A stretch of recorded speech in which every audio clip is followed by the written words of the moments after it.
नाशिकमध्ये मंत्री दादा भुसे यांनी महायुतीत वाढलेल्या चर्चांवर मोठी स्पष्टता दिली आहे। महायुतीत एकमेकांच्या कार्यकर्त्यांना प्रवेश नाही हा ठरलेला नियम आहे असे ठाम सांगत त्यांनी शिंदे गट, भाजप आणि स्थानिक राजकारणातील वादांना पूर्ण विराम देण्याचा प्रयत्न केलाय। त्यानंतर बिबट्या प्रकरण, शालार्थ आयडी घोटाळा, मालेगाव कोंडी, निर्गुण गुन्ह्याचा तपास आणि शिवकालीन वारसा या सर्व मुद्द्यांवर भुसे यांनी स्पष्ट भूमिका मांडली। आता पाहू दादांची नेमकी भूमिका काय आहे। बघा, मी तुम्ही वारंवार जो काही मुद्दा उपस्थित करतात, मी आपल्याला सांगितलेलं आहे की शिवसेना भारतीय जनता पार्टी एक नॅचरल अलायन्स आहे आणि एकमेकांच्या कार्यकर्त्यांना एकमेकांच्या पक्षामध्ये प्रवेश द्यायचा नाही असा निर्णय त्या ठिकाणी झालेला आहे। माननीय फडणवीस साहेब पण वरिष्ठ भाजपच्या नेत्यांना त्या पद्धतीची सूचना करणार आहे। आता तुम्ही वारंवार जे काही मालेगावचा उल्लेख करता आहेत, मी परत सांगितलं आहे की लोकशाही प्रक्रियेमध्ये ज्याला त्याला ज्याचा पक्ष विस्तार करण्याचा अधिकार त्या ठिकाणी आहे आणि खूप तो अगदी आंतरराष्ट्रीय पातळीवरचा एवढा विषय नाही। मालेगावच्या जनतेने ज्याला त्याला ज्याची त्याची जागा दाखवलेली आहे। दादा मालेगावच्या डोंगराळेमध्ये जे लहान मुलीवर आलेलं आहे 1999 पासून संभाजीनगर महापालिकेने त्या ठिकाणी रंगकाम सुरू केलेलं नाहीये। एका बाजूला शिवाजी महाराजांच्या नाव घेऊन संपूर्ण राजकीय पक्ष काम करत असतात, राजकारण करतात, मात्र शिवकालीन ठेवत असं वाळवी लागल्याची स्थिती त्या ठिकाणी। आपण जो काही मुद्दा समोर आणलेला आहे तिथले स्थानिक प्रशासन आणि लोकप्रतिनिधी महोदयांच्या कानावर आपण ते घालू। शेवटी हा आपला जो प्राचीन ठेवा आहे ते जपणं ही आपली सगळ्यांची जबाबदारी आहे। त्या पद्धतीचं विनंती त्या ठिकाणी केली जाईल। रुग्णालयामध्ये पद्धतीने एक राजकीय कोंडी करण्याचा प्रयत्न दिसतोय। मी आपल्याला सांगितलं, प्रत्येक पक्षाला त्याचे अधिकार आहे, त्याच्यात आम्हाला कोणाला वाईट वाटण्याचं काही कारण नाही।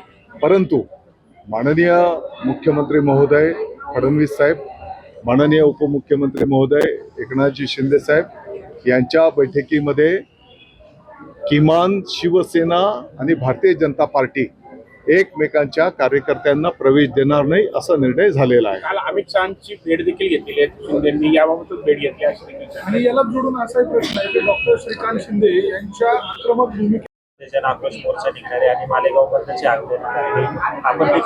आपण बघितलं असेल तर शिक्षा मिळण्यासाठी आपण काय शासन स्तरावर पाठपुरावा करणार? आपण बघितलं असेल साधारणपणे एक 4 दिवसापूर्वी ती अतिशय गंभीर निर्घृण घटना त्या ठिकाणी झालेली आहे।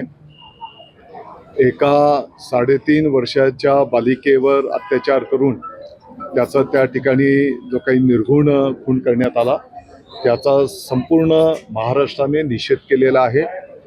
ज्या वेळेस ती दुःखद घटना झाली तर मी आळंदीला तिकडे होतो आणि कानावर तो विषय आल्याच्यानंतर तात्काळ मालेगावचे वरिष्ठ अधिकारीगण त्या ठिकाणी गेले। मला वाटतं की गावकऱ्यांच्या उपस्थितीमध्ये 1 तासाच्या आत आरोपीला त्या ठिकाणी पकडण्यात आलेला आहे, त्याच्यावर गंभीर गुन्हा दाखल करण्यात आलेला आहे आणि परवा त्या गावाचे ग्रामस्थ, मी स्वतः माननीय मुख्यमंत्री महोदय, माननीय उपमुख्यमंत्री महोदयांची भेट घेतलेली आहे। फास्ट ट्रॅकवर ती केस चालवली जावी, आरोपीला फाशीची शिक्षा झाली पाहिजे आणि म्हणून वरिष्ठ वकील महोदय ती केस चालवण्याच्यासाठी शासनाच्या वतीने नियुक्त करण्यात यावे अशा प्रकारची मागणी केलेली आहे।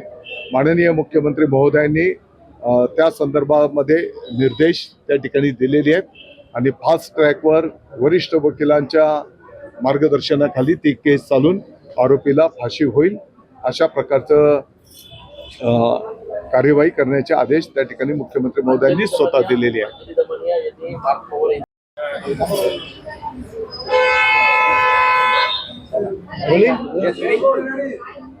दादा, बिबट्याचा प्रकोप मोठ्या प्रमाणात आपल्याला नाशिक आणि नगर जिल्ह्यामध्ये दिसतो आहे. नगर जिल्ह्यांमध्ये शाळेच्या वेळा बदलवण्यात आलेल्या आहेत आणि येवल्यामध्ये एक काठी घेऊन विद्यार्थी जात आहेत स्वतः संरक्षणासाठी. एक काठी संरक्षणासाठी नाही, निश्चितपणे या संदर्भामध्ये वन विभागाशी आम्ही संवाद साधू.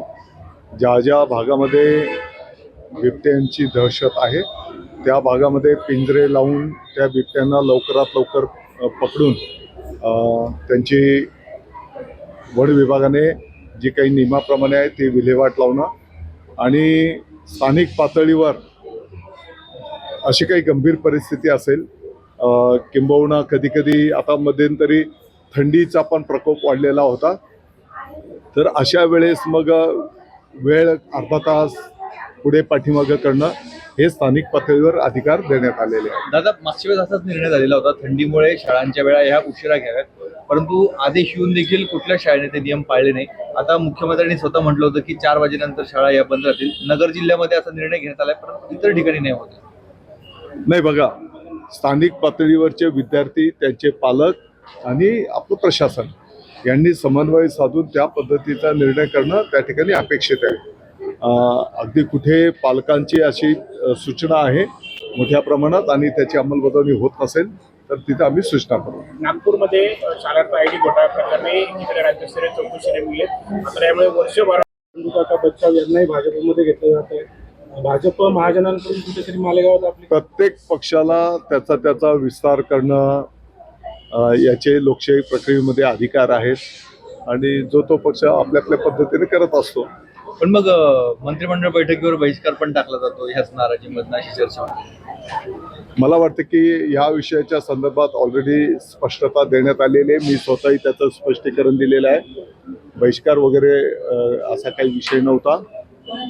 येणाऱ्या ज्या काही निवडणुका स्थानिक स्वराज्य संस्थेच्या आहेत, आम्ही सर्व मंत्रीगण या संदर्भामध्ये विचारविनिमय करून आता त्याला सामोरं जाणार आहोत आणि बैठकीला माननीय उपमुख्यमंत्री महोदय एकनाथजी शिंदे साहेब पूर्ण वेळ उपस्थित होते.